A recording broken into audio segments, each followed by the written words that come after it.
kita masih diberikan kesempatan, kesehatan, kenikmatan oleh Allah Subhanahu wa taala untuk bertemu kita di kegiatan pendampingan individu 2 calon guru penggerak. Maka kita berikan salam dan salawat kepada junjungan Nabi Muhammad SAW.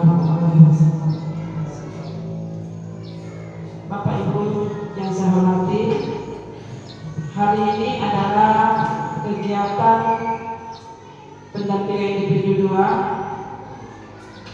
calon guru penggerak angkatan 10. Di dalam kegiatan ini sebentar akan ada diskusi tentang visi prakarsa perubahan visi sekolah. Jadi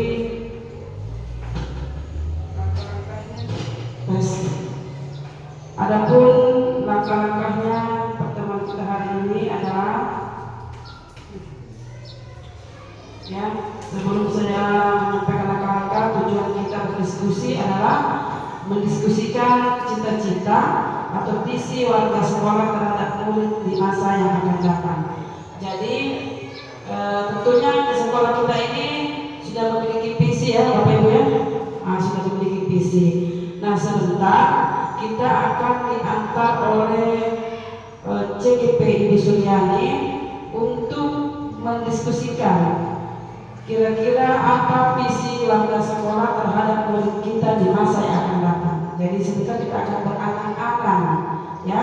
Di sekolah kita ini tidak berangan-angan nanti ke depannya kita tidak mengharapkan siswa seperti apa.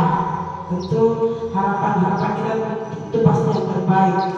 Nah, itu tujuan kita. Kemudian di dalam diskusi sebentar akan ada kalimat rumpang. Nah, kalimat rumpang ini Bapak Ibu akan isi, dan disitulah Bapak Ibu akan menuangkan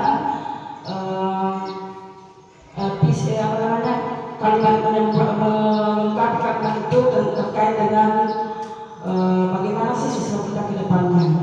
Ya, dari kalimat rumpang yang sudah terkumpul sebentar, CGP akan mengidentifikasi perilaku mana yang mencerminkan visi.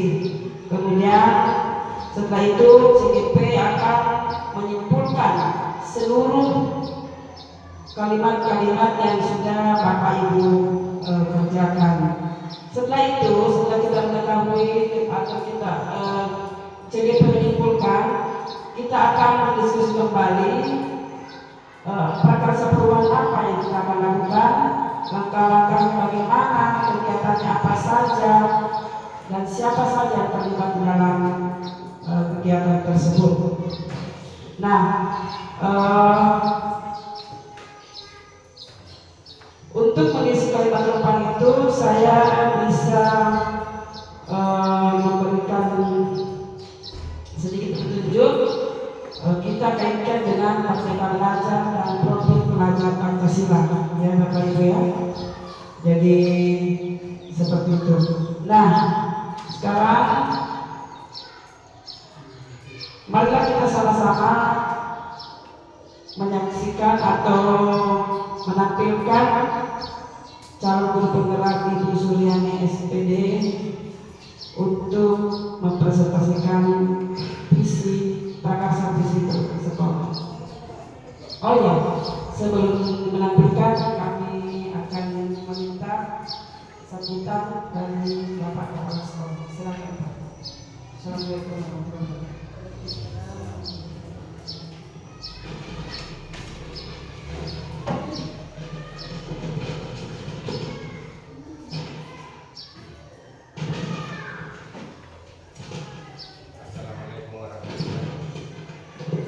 Assalamualaikum warahmatullahi wabarakatuh. Waalaikumsalam. Yang terhormat Ibu pengajar praktik, yang sekalian Bapak Ibu guru, saya hormati. Alhamdulillah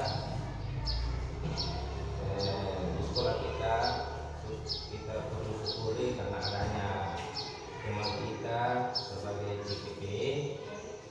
Maka saya merasa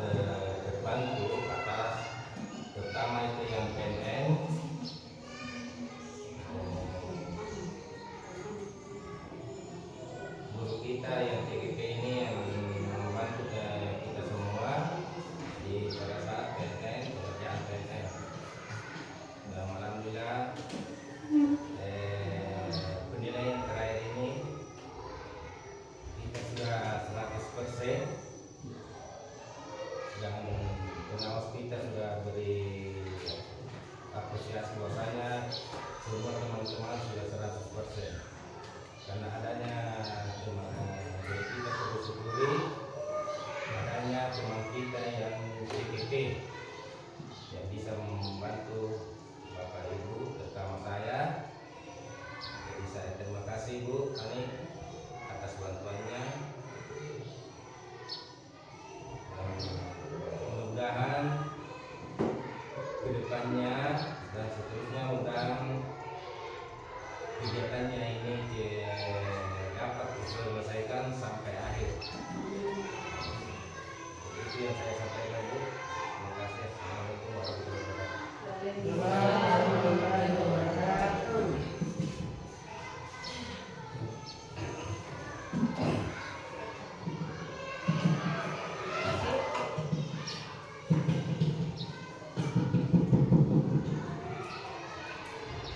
Bismillahirrahmanirrahim.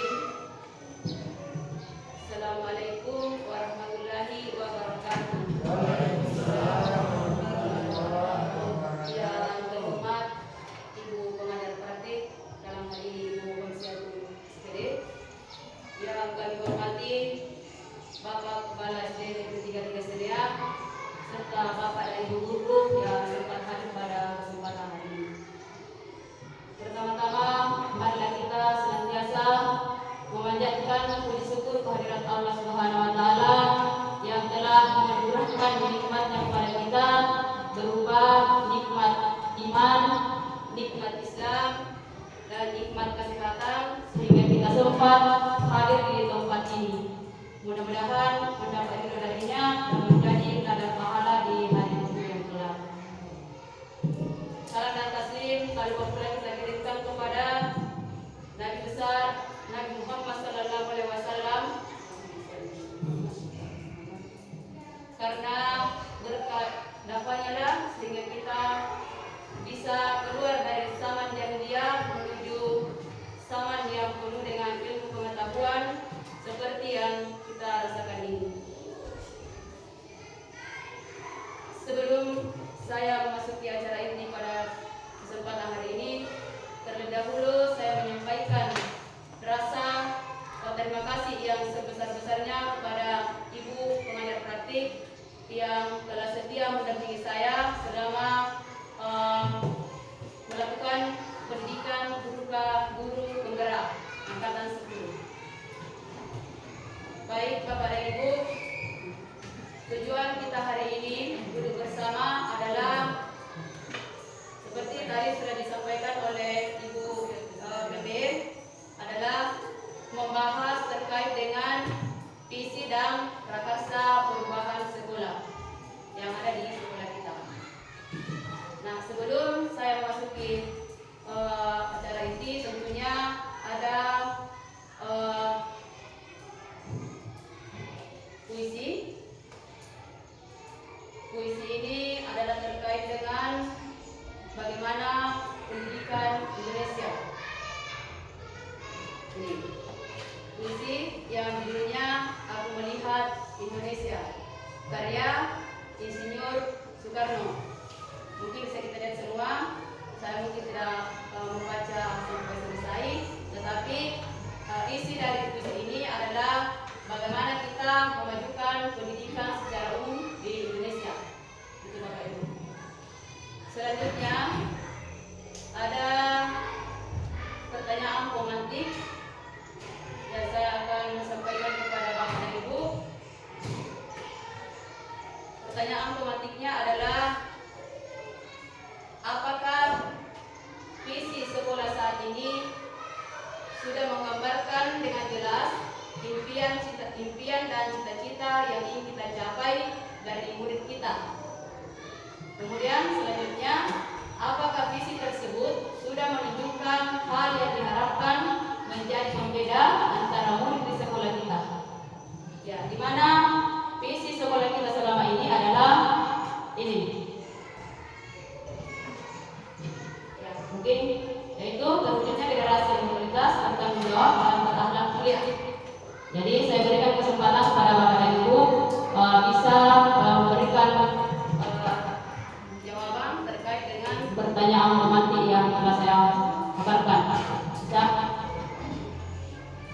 apakah visi kita selama ini sudah menggambarkan dengan jelas impian dan cita-cita yang ingin kita capai dari guru kita. Kemudian dihubungkan dengan apakah sudah menunjukkan hal yang diharapkan menjadi pembeda antara guru di sekolah kita dengan sekolah lain.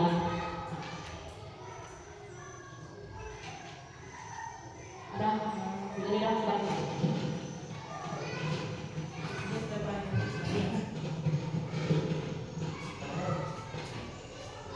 Terima kasih atas kesempatan yang diberikan kepada saya untuk menanggapi apakah visi sekolah kita sudah menggambarkan dengan jelas impian dan cita-cita yang ingin kita capai dari hidup kita. Kalau kita berbicara tentang visi artinya cita-cita yang ingin dicapai untuk ke depan nanti. Kalau kita lihat sekarang, saya rasa sudah dapat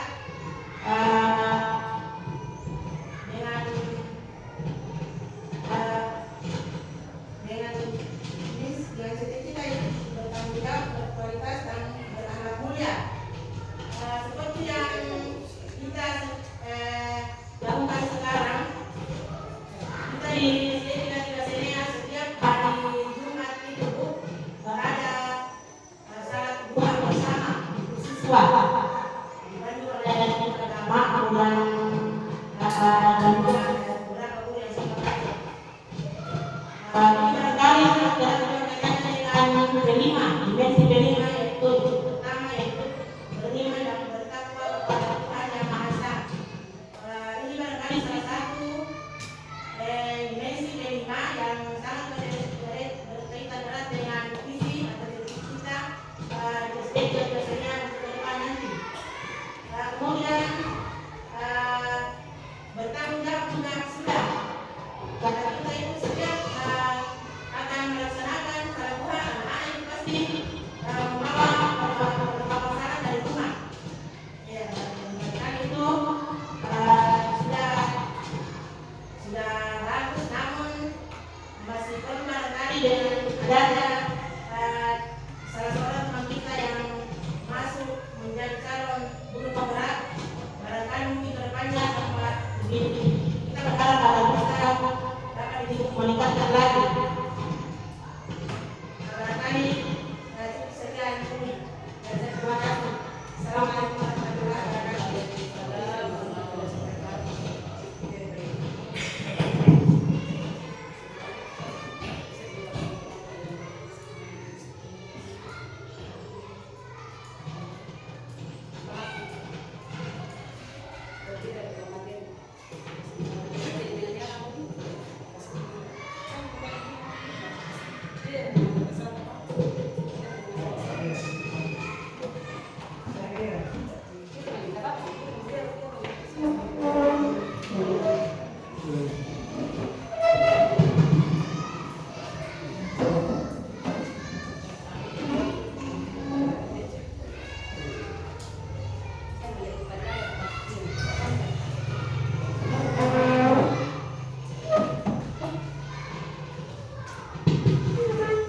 Terima kasih, itulah tadi telah dipaparkan oleh salah satu rekan kita terkait dengan visi kita selama ini. Nah, sekarang saatnya kita masuk pada acara inti, yaitu kita akan membahas terkait dengan visi sekolah kita ke depan dengan prakarsa perubahan. Nah, di sini tentunya kita perlu memahami bahwa yang namanya prakarsa perubahan adalah langkah awal untuk melakukan perubahan di sekolah kita. Tentunya kalau kita sudah pahami bahwa prakarsa perubahan itu merupakan langkah awal untuk perubahan yang lebih baik lagi, ada rumusan visi untuk guru kita di masa depan, yaitu mewujudkan peserta didik yang religius dan berakhlak mulia, mandiri, kreatif, kolaboratif, inovatif, dan cerdas berteknologi. Tadi juga sudah dijelaskan akan dikaitkan dengan 6 dimensi profil pelajar Pancasila. Ini juga kalau kita berbicara tentang profil pelajar Pancasila, bukan hanya namanya kita tahu profil pelajar Pancasila, tetapi di sini kita diharapkan bagaimana memahami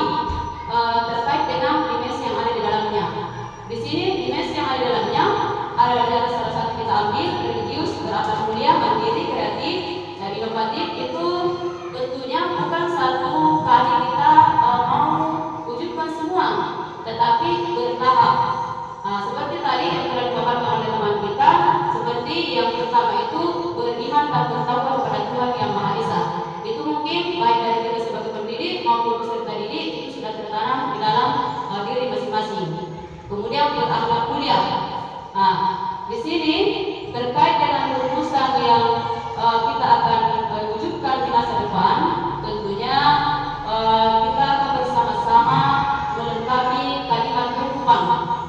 Ya, melengkapi kalimat rupan terkait dengan seperti apa murid yang kita cita-citakan atau mimpikan di masa yang akan datang. Jadi kita akan diskusikan bersama seperti apa murid yang kita cita-citakan, impikan untuk masa yang akan datang. Setelah kita melengkapi kalimat rupan yang ada, tentunya sebentar kita akan bisa menentukan rangkaian perubahan yang kita akan capai. Lanjut Pak Habib. Ada beberapa kalimat rupan. Ada belum tadi. Ini. Jadi di sini ada beberapa kalimat rupan yang kita akan diskusikan bersama. Tentunya kita berhak untuk menyampaikan pendapat sesuai dengan apa yang kita impikan. Yang pertama adalah kita memimpikan murid-murid yang titik-titik. Ya, tentunya kita sebagai pendidik ada di benak kita seperti apa yang kita impikan. Kemudian saya sampai selesai. Yang kedua, kita percaya bahwa murid adalah titik-titik. Yang ketiga, di sekolah kita mengutamakan titik-titik. Kemudian selanjutnya, murid di sekolah kita sadar betul bahwa ya apa sambungannya. Kemudian kita warga sekolah di sekolah ini yakin untuk titik-titik. Dan terakhir, saya dan guru lain di sekolah saya paham bahwa titik-titik. Jadi ada beberapa kalimat rupan, inilah intinya dari pertemuan kita hari ini mendiskusikan seperti apa murid yang kita mimpikan di masa yang akan datang. Kita mulai dulu dari yang pertama. Kita memimpikan murid-murid yang. Jadi bisa kita menyampaikan ke Bapak Ibu seperti apa yang kita impikan. Nah, silakan Ibu ya. Bismillahirrahmanirrahim. Assalamualaikum warahmatullahi wabarakatuh. Terima kasih atas kesempatan yang diberikan kepada saya. Baiklah, saya ingin mencoba melengkapi kalimat rumpang di atas. Kita memimpikan murid-murid yang religius, beriman dan bertakwa kepada Tuhan Yang Maha Esa dan berakhlak mulia, sopan dan santun kepada orang tua, guru dan sesama, berbudi pekerti yang luhur, memiliki jiwa yang mandiri, berpikir kritis, kreatif, dapat berkolaborasi dengan orang tua, orang lain, berdaya saing, memiliki kemampuan berkomunikasi yang baik dan menguasai teknologi. Jadi terima kasih, mungkin itulah yang sempat saya sampaikan. Assalamualaikum warahmatullahi wabarakatuh. Terima kasih Ibu Suleha. Tadi telah disampaikan seperti apa murid yang dimimpikan untuk di masa depan.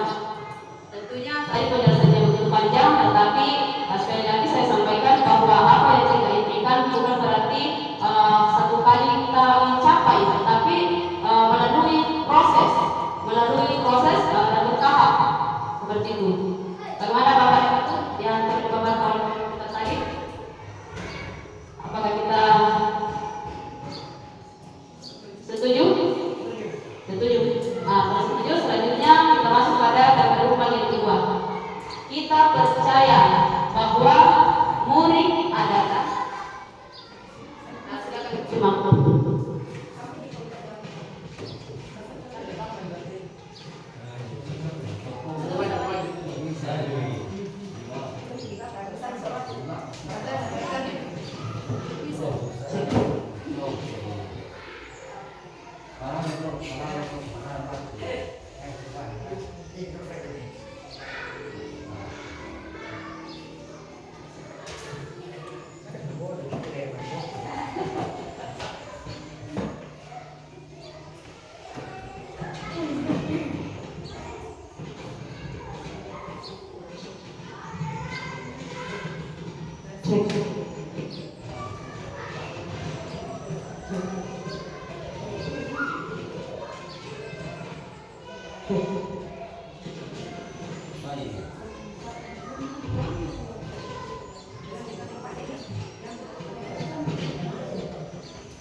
wabarakatuh.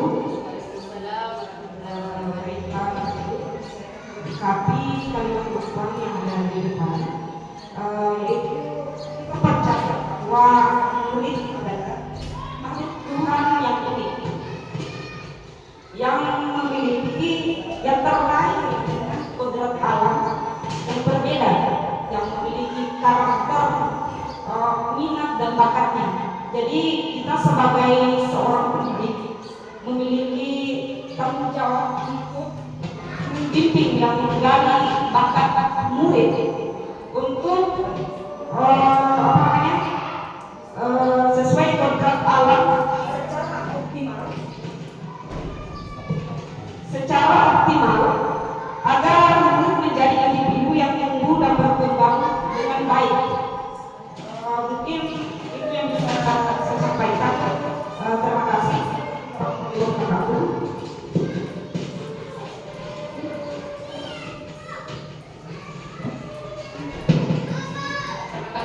Sudah tadi kembali memaparkan oleh rekan kita terkait dengan seperti apa murid kita di masa depan.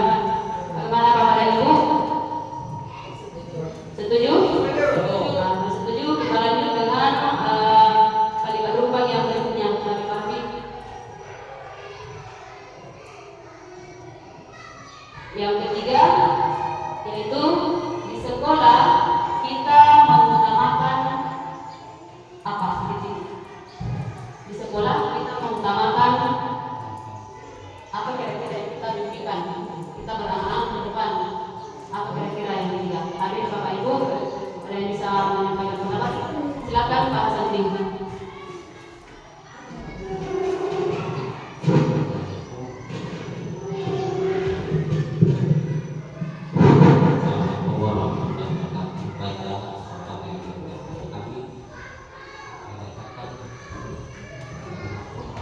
Sekolah kita mengutamakan pendidikan karakter yang sesuai dengan profil pelajar Pancasila, di antaranya beriman, bertakwa kepada Tuhan Yang Maha Esa, dan berakhlak mulia,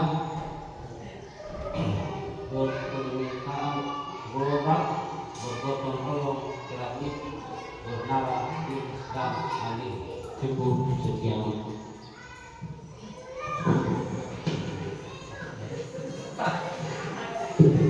Kembali terima kasih atas apa yang telah dipaparkan oleh Pak Hasanuddin. Kembali saya lempar kepada Bapak dan Ibu, bagaimana pendapat kita terkait dengan apa yang telah dipaparkan oleh rekan kita. Setuju? Setuju. Kembali kita lanjut dengan kalimat rumpang berikutnya, yaitu kita warga sekolah di sekolah ini yakin. Apa itu? Silakan Pak Haji. Bisa Pak Haji.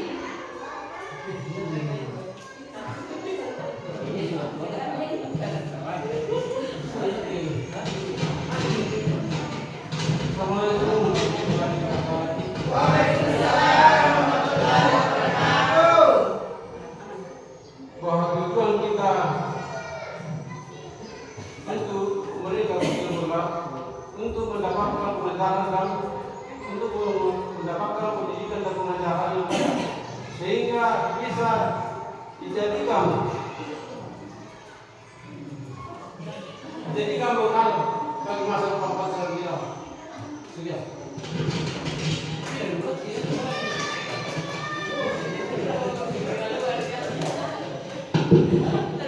Itu tadi dipaparkan oleh rekan kita terkait dengan seperti apa murid yang kita impikan ke depan. Kembali saya lempar pada Bapak dan Ibu, apakah kita setuju dengan apa yang telah dipaparkan oleh rekan kita? Setuju. Selanjutnya kalimat rumpang berikutnya, yaitu saya dan guru lain di sekolah paham bahwa titik-titik. Kira-kira apa yang bisa kita paparkan di sini? Bisa sampaikan? Ada Pak Didi? Baik, bismillahirrahmanirrahim. Assalamualaikum. Waalaikumsalam.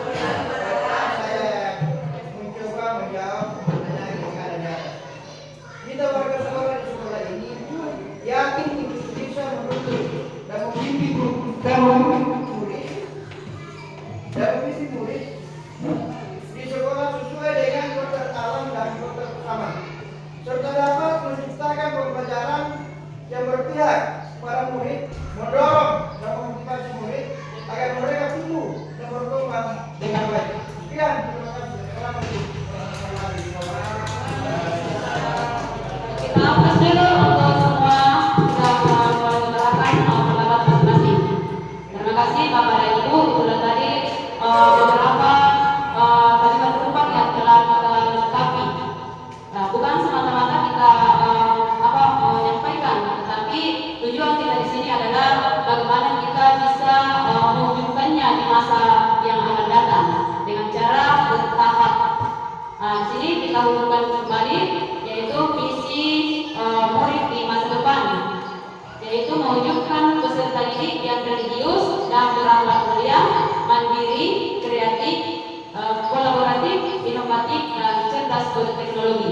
Di sini kita lihat banyak, tetapi ada tadi sasaran kita adalah bagaimana ada satu prakarsa perubahan secara bertahap. Nah, dengan disampaikannya tadi beberapa kali keumuman, tentunya sudah bisa kita temukan prakarsa perubahan, yaitu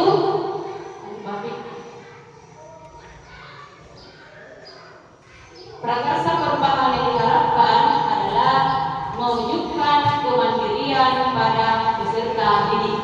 Nah, ini dihubungkan dengan beberapa kalimat yang telah kita paparkan tadi. Inilah cita-cita kita impikan bagaimana murid di SD 33 Sirnia ini bisa memiliki sifat kemandirian pada dirinya masing-masing. Selanjutnya saya simpulkan terkait dengan beberapa kalimat yang telah dipaparkan oleh rekan-rekan kita tadi.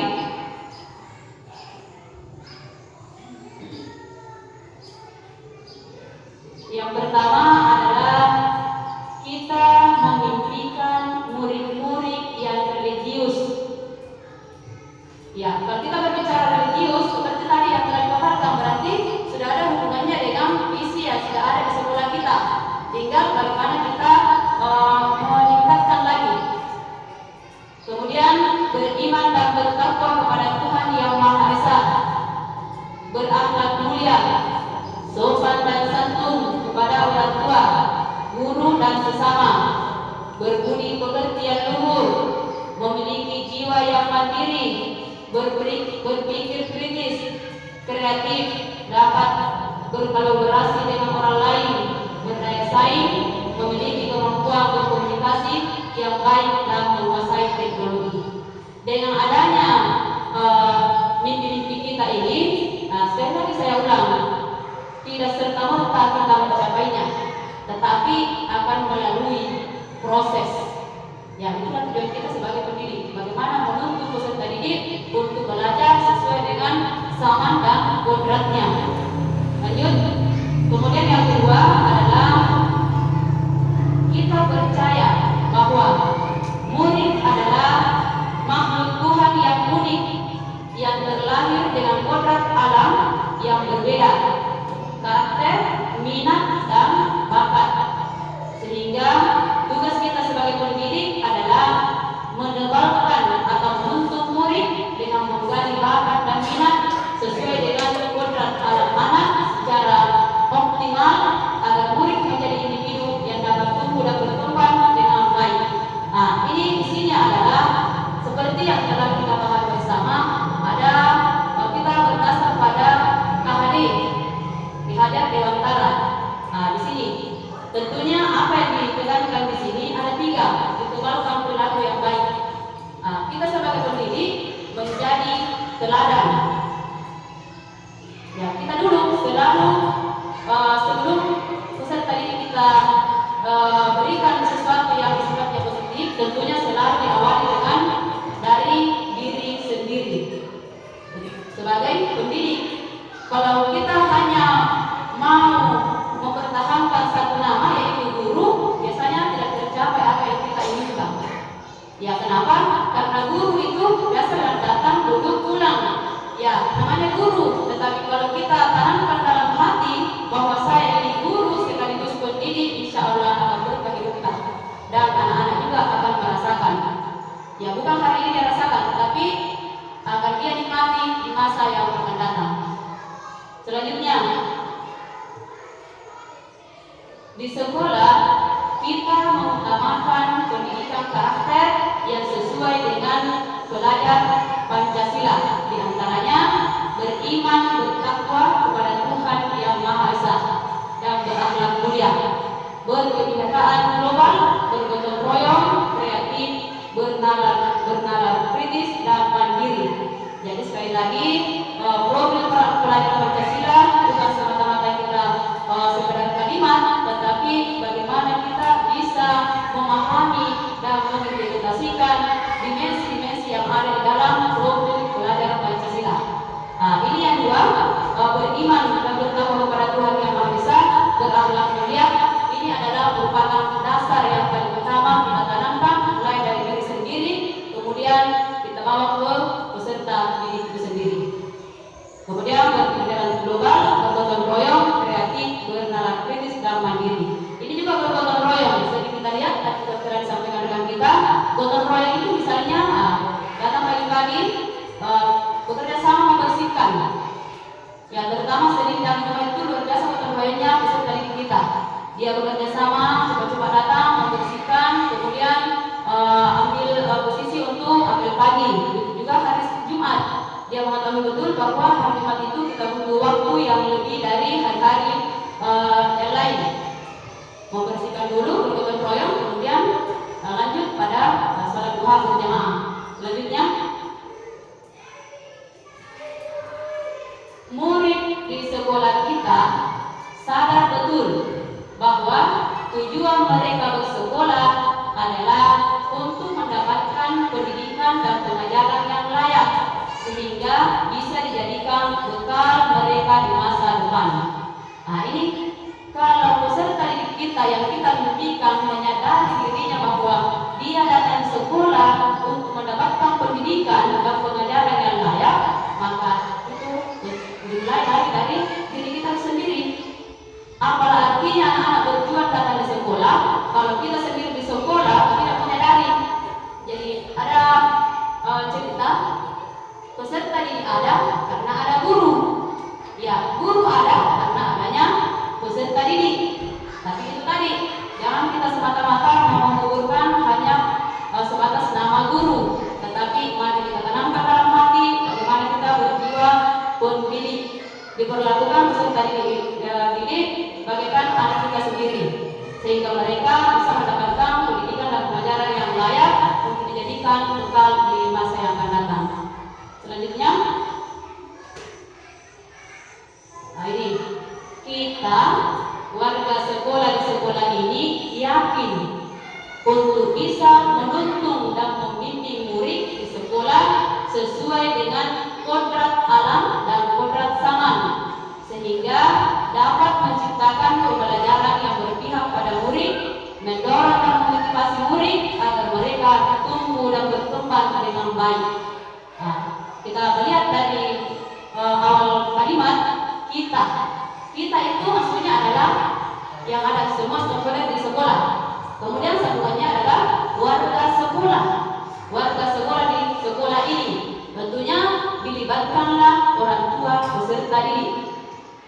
Ya, apa yang kita mimpikan kalau tidak ada kerjasama dengan para orang tua peserta didik, tentunya apa yang kita mimpikan mungkin belum bisa tercapai dengan maksimal. Jadi inilah tujuannya bagaimana kita menciptakan ada yang namanya prakarsa perubahan. Kalau ini kita sadari, bisa bekerja sama dengan orang tua, insya Allah apa yang kita harapkan, apa yang kita mimpikan bisa tercapai di masa yang akan datang. Jadi betul-betul peserta didik itu kita berikan bimbingan sesuai dengan kodrat alam dan kodrat zaman. Nah, seperti zamannya ini kita ada di zaman berteknologi, bukan lagi bahwa dulu berketonji, dulu tidak ada di televisi, tidak ada di HP. Nah, sekarang kita harus mengikuti perkembangan zaman. Bawalah anak-anak kita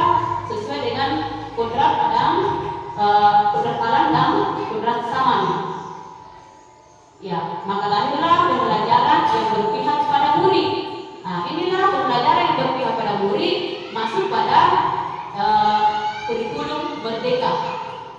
Ya, yang namanya pembelajaran berpihak pada murid, tentunya murid itu bebas menyampaikan apa-apa yang dia ingin capai. Tetapi bukan berarti ada bebas menyampaikan apa yang dia ingin capai, sementara kita tidak ada di sekitarnya. Jadi kita ini sebagai pendidik betul-betul menuntun semua peserta didik untuk mencapai apa yang dia impikan. Kalau dulu guru yang banyak menjelaskan, guru yang banyak mencari tahu, itulah perbedaannya. Apa yang bilang betul-betul merdeka, bebas mengajar, ya, merdeka mengajar, merdeka belajar. Ya tentunya kita tetap menyampaikan tujuan kepada peserta didik, kemudian peserta didik itu bebas artinya menyampaikan apa yang dia ketahui dengan dibimbing oleh para kita sebagai pendidik. Pertama tadi berakhlak mulia. Tidak mungkin peserta didik kita berakhlak mulia kalau kita sendiri tidak ada di sekitarnya. Kemudian sekalipun kita juga aktif di sekolah, kalau tidak ada kerjasama dengan masyarakat, orang tua peserta didik, itu juga belum bisa tercapai maksimal.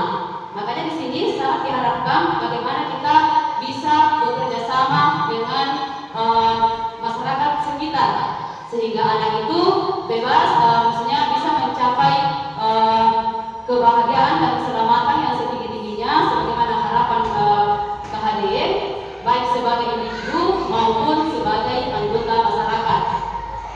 Mungkin itu yang sempat saya paparkan pada kesempatan ini. Masih ada satu, masih ada baru yang satu. Yang terakhir adalah saya dan guru lain di sekolah saya paham bahwa setiap anak terlahir dengan kodrat alam dan kodrat samanya masing-masing. Mereka memiliki karakter, minat dan bakat yang berbeda-beda. Nah, ini ada lagi tugas kita sebagai guru atau pendidik adalah berusaha mengoptimalkan bakat yang dimiliki murid dengan segala upaya agar mereka dapat tumbuh dan berkembang secara maksimal. Jadi di sini betul-betul kita sebagai pendidik memperhatikan anak lahir dengan berbeda-beda. Dan bisa juga kita ambil contoh di anggota keluarga kita. Biar para bersaudara pasti memiliki bakat yang berbeda. Nah, inilah kalau kita di lingkungan sekolah memperhatikan itu peserta didik, kemudian apa yang dia miliki kita bimbing. Misalnya di bidang olahraga, pasti kita tahu, oh ini kesenangannya main bola, ini main casting, kita bawa. Beda-beda. Kalau kita berkelas bisa melihat hari-hari, itulah yang dibawa apa bakatnya si anak ini, sehingga lahirlah tadi sesuai dengan apa yang diharapkan oleh KHD, mencapai kebahagiaan dan selamat baik sebagai dirinya sendiri maupun sebagai anggota masyarakat. Tidak ada lagi tekanan-tekanan dari pendidik, tapi dia memperlihatkan apa bakatnya, kemudian kita bisa membimbingnya. Cukup sekian apa yang sempat saya paparkan pada kesempatan hari ini. Selanjutnya saya kembalikan ke Ibu Pengajar Praktik. Saya akhiri dan ucapkan Assalamualaikum warahmatullahi wabarakatuh. Terima kasih Ibu Suryani. Bapak Ibu setelah kita memperhatikan tadi adalah pemaparan yang disampaikan sudah sangat menarik. Terima kasih partisipasinya. Terus ada yang saya lihat belum tersentuh sekali untuk melakukan prakarsa perbuahan adalah keterkaitan orang tua murid. Ya. Kita lanjut ke diskusi. Mungkin ada masukan pendapat dari rekan-rekan guru bagaimana nanti bentuknya kolaborasi kita dengan orang tua murid di masa yang akan datang. Silakan.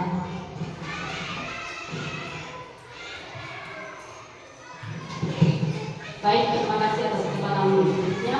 Di sini seperti yang telah dipaparkan, kalau mungkin yang berhubungan dengan kita sebagai pendidik itu aman saja, tetapi termasuk saya sendiri masih kurang di sini terkait dengan berkolaborasi dengan masyarakat atau para orang tua peserta didik. Beda kita kalau di kota, jadi saya juga biasa berbicara atau berbincang-bincang dengan rekan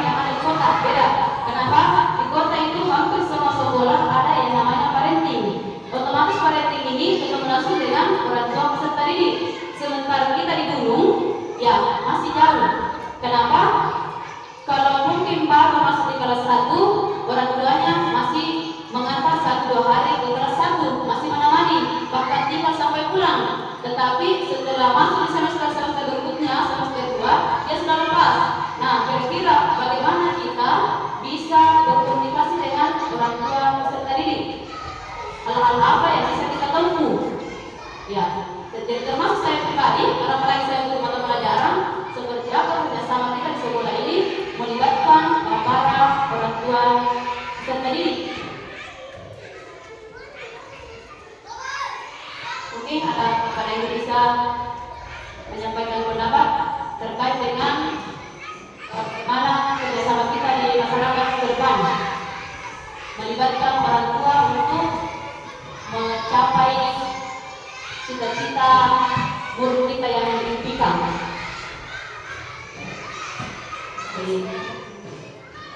Jadi selama ini memang saya juga kurang di sini. Apa yang harus dilakukan untuk kita berbicara dengan orang tua? Mana lagi kita mau berkunjung ke rumahnya? Karena tidak ada di rumahnya. Untuk kalau masuk pergi di sawah atau di kebun, tetapi kalau pergi merantau, ya anaknya hanya dititip sama nenek. Nenek juga biasa mengatakan itu dikusuri ke sekolah. Karena mereka juga tidak, ya masih kurang lah baca tulisnya. Sehingga dia titip di sekolah anaknya. Bagaimana supaya bisa kita bawa itu sesuai dengan apa yang kita impikan. Mungkin Bapak Kepala Sekolah terkait dengan apa yang bisa kita lakukan melibatkan masyarakat.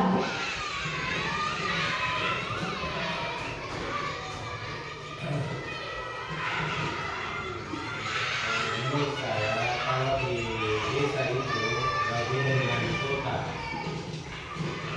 Kalau di kota itu biasanya itu cuma bapaknya yang pergi cari luar. Kalau di sini di desa semuanya dia itu kerjasama, pergi bapaknya pergi juga mamanya.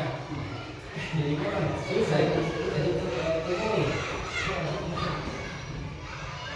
Waktu kadang ada, kadang tidak. Konsultasi sama orang tua.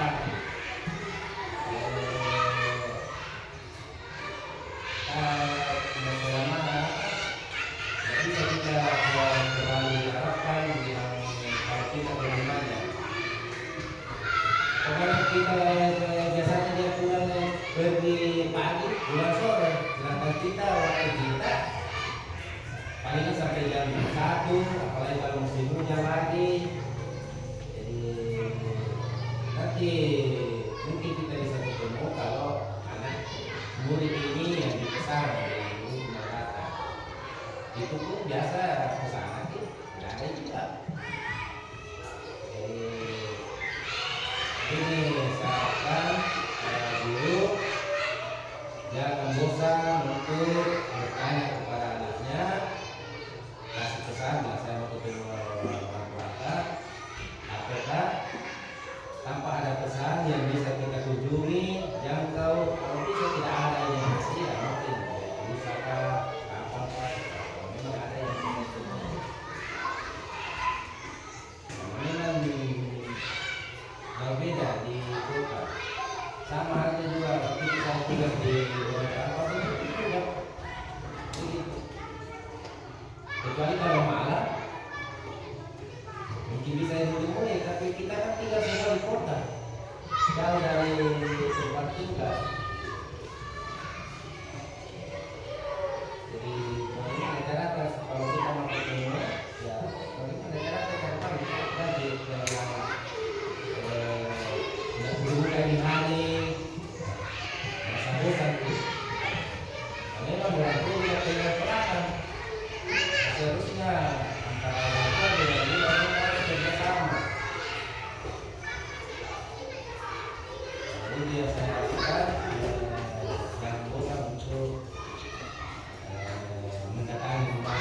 Kalau memang tidak ada yang hari ya mungkin tidak harus tidak ada terdapat bersama lagi. Jadi dia saya lakukan kepada Bapak Ibu. Terima kasih Pak. Tadi Pak Kepala Sekolah bagaimana kita bersama dengan orang tua peserta didik. Mungkin ada dari Bapak dan Ibu menyampaikan seperti apa. Silakan kalian semua?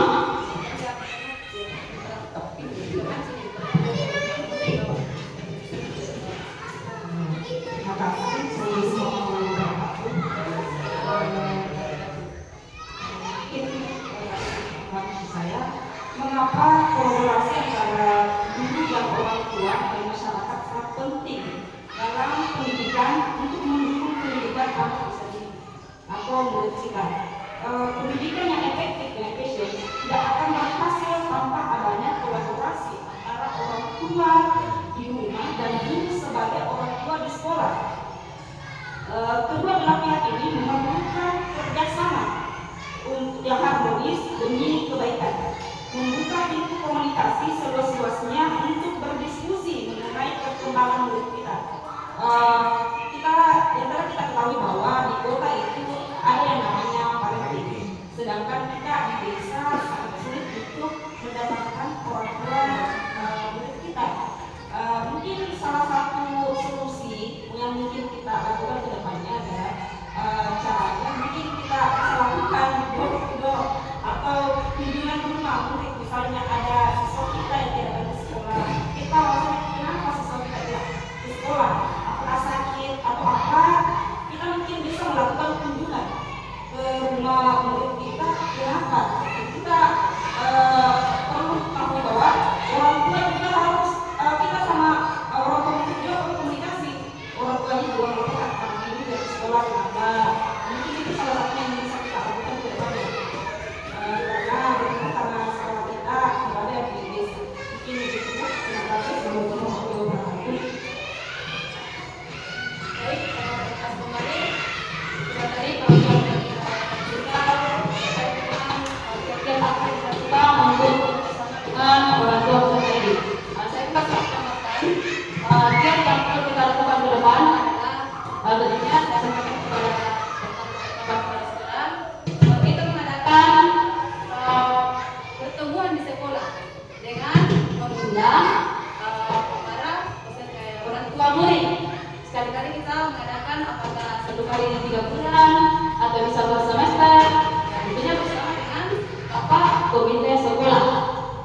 Diundang semua orang tua peserta didik untuk bagaimana menjadi bersama yang baik demi mewujudkan cita dan mimpi kita ke depan, bagaimana kita bisa mencapai kebahagiaannya baik sebagai diri sendiri maupun sebagai anggota masyarakat. Cukup sekian apa yang saya lakukan. Selanjutnya saya kembalikan ke Ibu pengamat. Terima kasih Ibu, terima kasih Bapak Ibu. Sangat menarik dan itu merupakan tantangan bagi kita di desa untuk menghadirkan orang tua di sekolah dan dengan berbagai kesibukan di desa seperti bertani atau pergi merantau, itu memang tantangan bagi kita. Dan tadi sudah ada solusi dari salah satu teman, bisa melakukan kunjungan rumah. Kemudian ada juga solusi dari CGP, dilakukan pertemuan 2 kali dalam 1 semester, dan itu hal yang bagus dan tentunya bisa kita lakukan. Misalnya penerimaan rapor boleh dihadirkan, dan disitulah tempatnya kita menyampaikan sesuatu kepada orang tua guru, gitu ya. Terus kalau kita mau melihat keberhasilannya, mungkin bisa dilakukan kalau misalnya tadi dilakukan itu kunjungan rumah, bisa dibuatkan itu dimasukkan dalam program sekolah bahwa akan ada kunjungan rumah oleh seluruh wali kelas terkait siswa yang mungkin bermasalah atau siswa yang memiliki prestasi, gitu ya. Jadi setiap bulan hendaknya bisa melakukan refleksi bersama. Jadi kepala sekolah memimpin refleksi, menanyakan kepada guru apakah sudah melakukan kunjungan rumah, apakah ada masalah atau bagaimana. Jadi itu hal-hal yang bisa kita lakukan. Itu sangat sulit ya dilakukan. Tapi kan ada namanya usaha. Kalau sudah ngomong untuk usaha tidak bisa, ya apa belum buat. Nah itulah tantangan di semua sekolah seperti itu kayaknya. Tapi bisa juga kalau misalnya kita membuat kegiatan anak-anak, lomba misalnya, tapi lombanya itu barengan sama orang tua. Contoh, misalnya kita masuk di program Pancasila bagian mandiri. Artinya mandiri sini anak-anak sudah bisa membuat misalnya masakan di materi apa, di kelas berapa yang ada itu bisa dilombakan dan menyertakan orang tua, gitu ya. Seperti terlibat. Ataukah mungkin ada bantuan yang dibutuhkan oleh sekolah dan kita meminta bantuan kepada komite nanti mengumpulkan orang tua, ya bentuk sumbangan apa yang bisa diberikan. Bapak Ibu sekalian yang saya hormati, demikianlah tadi pemaparan dari calon berpenggerak, dan untuk visi sekolah kedepannya nanti bisa dibicarakan bersama kembali dengan rekan guru, dengan kepala sekolah, apakah visi sekolah kita mau diperbaiki atau bagaimana. Nah, untuk melakukan perbaikan atau perubahan, tentunya kita harus mengevaluasi dulu. Kita mengevaluasi keberhasilan visi kita. Apakah visi yang sudah kita buat bersama itu berhasil sepanjang 1 tahun pembelajaran atau tidak? Jika itu kurang berhasil, kita cari permasalahannya di mana. Contoh di bagian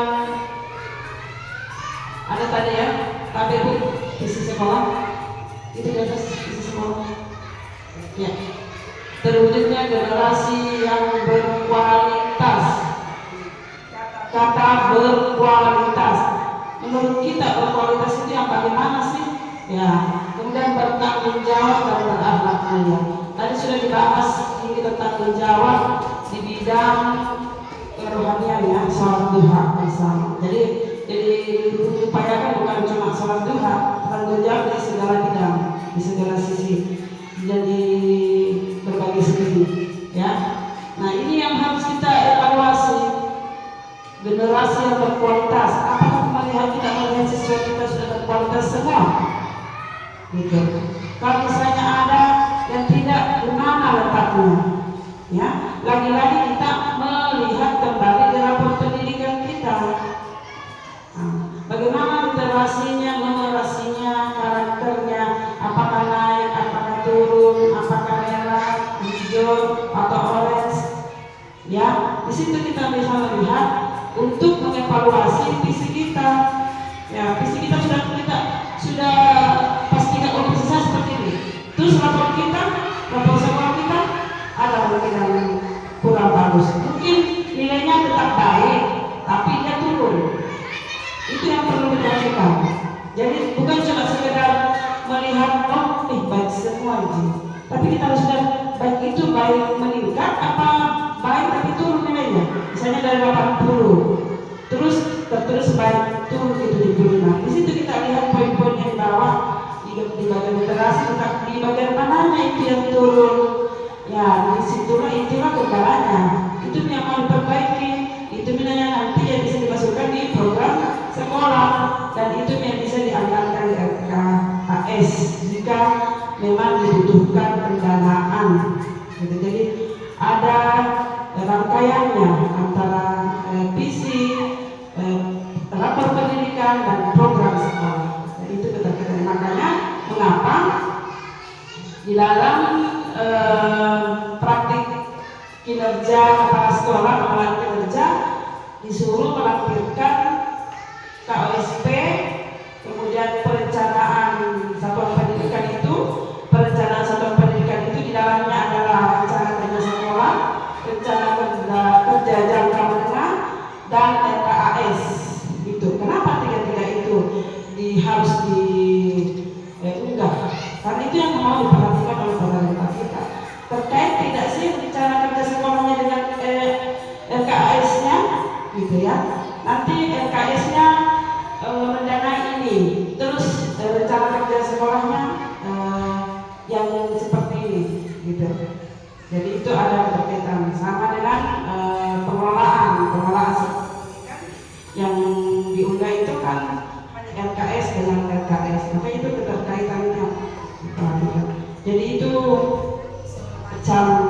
saran yang saling terkait ke seluruhnya. Untuk berikutnya saya menyampaikan banyak-banyak terima kasih Bapak Ibu sudah kita waktu untuk duduk bersama di sini, terutama Bapak Kepala Sekolah yang sudah memfasilitasi, memotivasi rekan-rekan guru untuk ikut terlibat di dalam kegiatan diskusi kita ini. Dan jangan bosan-bosan Bapak Ibu, kegiatan berikutnya ya masih dibutuhkan IDETA kerjasama Pak, karena CGP akan menyebar lagi kuesioner 4 kali ke 5 guru, kemudian menyebarkan kuesioner kepada 5 siswa, kepada kepala sekolah dan CGP itu sendiri. Setelah itu nanti diisi baru diunggah oleh CGP jika sudah dikirimkan dikirim ke KTP gitu ya. Jadi sebentar ini hasilnya calon guru penggerak membuat laporan dari hasil kegiatan kita ini.